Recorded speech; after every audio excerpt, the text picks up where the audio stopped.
ভারতে খুন হওয়া এমপি আনারুল আজিম আনারের বিপুল অর্থ সম্পদ লুটেপুটে খাচ্ছে 12 ভূতে। অবৈধভাবে অর্জিত অঢেল অর্থ সম্পদ তিনি জীবদ্দশায় দুদকসহ নানা সংস্থার নজর এড়াতে ঘনিষ্ঠ ও বিশ্বাসভাজন বিভিন্ন ব্যক্তির জিম্মায় দিয়েছিলেন। কিন্তু এমপির আকস্মিক মৃত্যুতে অর্থ সম্পদের জিম্মাদারদের কপাল খুলে গেছে। স্থানীয় সূত্রগুলোর মতে আনারুল আজিম আনার ফ্যাসিবাদী আওয়ামী লীগের সরকারের সময়ে বিতর্কিত নির্বাচনে 3 বার এমপি হন। ওই সময়ে তিনি নানা উপায়ে অর্জন করেন অঢেল অর্থবিত্ত। তবে তার এই সম্পদের বেশিরভাগই ছিল বিভিন্ন ব্যক্তির নামে, যারা ছিলেন তার রাজনৈতিক বা ব্যবসায়িক সহযোগী এবং কাছের লোক। এছাড়া বিভিন্ন ব্যক্তির কাছে লগ্নি করা ছিল বিপুল অঙ্কের টাকা। আনার খুন হওয়ার পর এসব সম্পদের সিংহভাগেরই খোঁজ পায়নি তার পরিবার।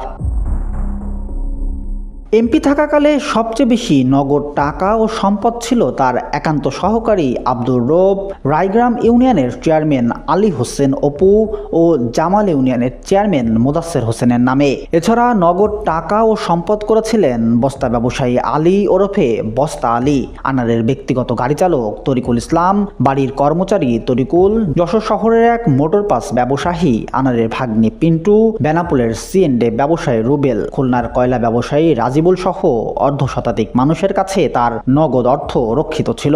আনার এদের অনেকের ব্যবসায়িক পার্টনার ছিলেন বলেও প্রচারিত রয়েছে। এছাড়াও আনার অংশীদারি ব্যবসা করতেন ভারত এবং ঢাকা, খুলনা, কুষ্টিয়া, চুয়াডাঙ্গা ও চট্টগ্রামের বেশ কিছু বড় ব্যবসায়ীর সাথে। তবে ওইসব ব্যবসায়ে তার ঠিক কত টাকা গচ্ছিত ছিল বা কোন ধরনের ব্যবসা করতেন তা তার পরিবারের সদস্যরা কেউ জানেন না। স্থানীয়দের মতে আনার এমপি থাকাকালে কালীগঞ্জ শহরের শ্রীলক্ষ্মী সিনেমা হলের পাশে বেনামে জমি কিনে 10 তলা ভবন নির্মাণের কাজ শুরু করেন। ভবনটির 7 তলার কাজ শেষ হয়েছে। ওই ভবনের দেখভাল করছেন এমপি আনারের ভাগ্নে পিন্টু। তবে পিন্টু বলছে এই ভবন ও জমির মালিক অমিত কুমার সাহা নামের এক ব্যক্তি। তিনি জমি কিনে এখানে হাসপাতাল নির্মাণ করছেন। এই ভবন বা জমিতে আনারের কোনো মালিকানা নেই। তবে অমিত কুমার সাহার পরিচয় জানাতে অস্বীকার করেন তিনি।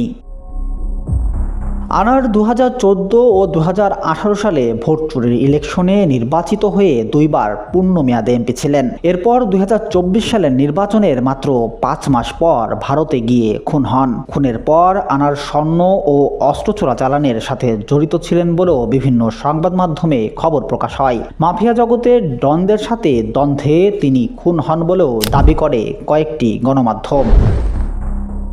সংসদ সদস্য থাকাকালে 2024 সালে 12 মে দুপুরে আনারুল আজিম আনার চিকিৎসার জন্য দর্শনার ইমিগ্রেশন চেকপোস্ট দিয়ে ভারতের কলকাতায় যান।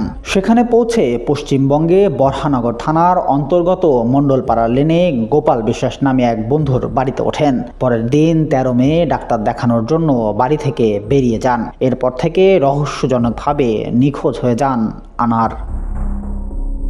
সুবর্ণভূমি ডেস্ক, যশোর।